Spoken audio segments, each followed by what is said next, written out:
Hello everyone and welcome to This Week in the Markets.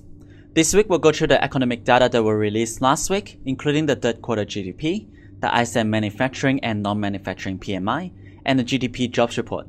Then we'll update on the progress of the Fiscal Cliff negotiation and new developments in China and how conditions are changing there.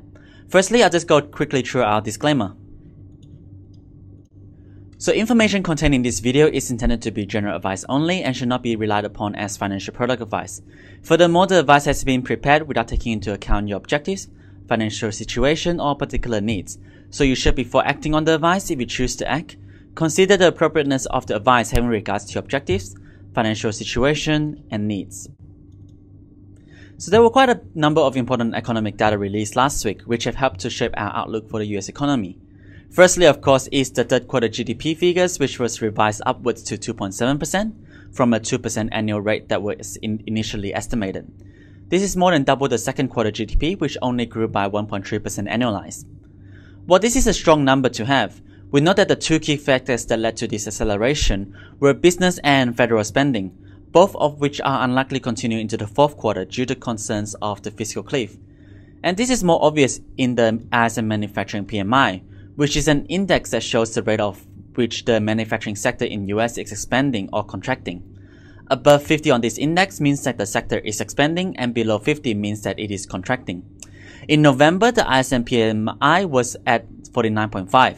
This is much lower than the expectations of 51.3 and suggests that the sector was contracting moderately.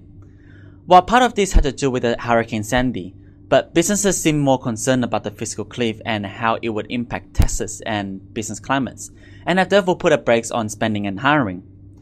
The service sector, on the other hand, seems to be a bit more robust, and as the ISM non-manufacturing PMI for November was at 54.7. This is much above the expectations of 53.5 and slightly faster rate of expansion compared to a month ago. And also released yesterday was the ADP's report of jobs created in the private sector for the month. This was pretty much in line with an expectation at 118,000, but was down quite significantly from the 157,000 jobs that was created last month. Nonetheless, much of this can be attributed to the effect of Hurricane Sandy and also the uncertain business environment due to the fiscal cliff. And this Friday, we'll also see the preliminary report of the non-farm payroll, which is a broader measure of jobs in both the public and private sector, and it's something that traders generally pay more attention to and cause more volatility in the market because of that.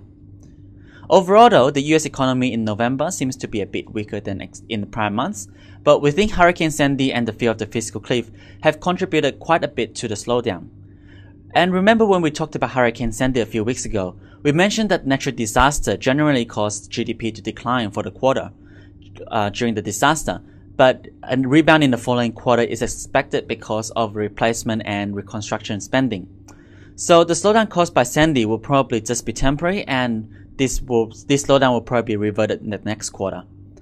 The issue of the fiscal cliff, however, is still an uncertainty, and at this point we would not get any clarity until probably end of the month. So it will continue to drag on business sentiments, and the economy will probably be slow for another month still.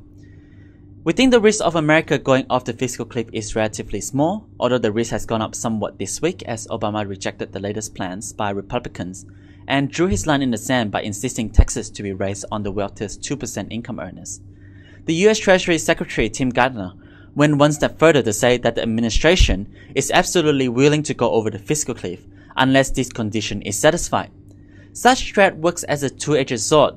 In one sense, it put the administration in a stronger position to negotiate, but on the other hand, they are back against the wall, and if the Republicans do not agree with the conditions, the US economy could really go off the fiscal cliff without a resolution. We still think that this is a less likely scenario, but the risk is not insignificant, so we have to be aware of that. In China, both the official manufacturing PMI and the one prepared by HSBC are suggesting that the manufacturing sector in the country is expanding again, but slowly.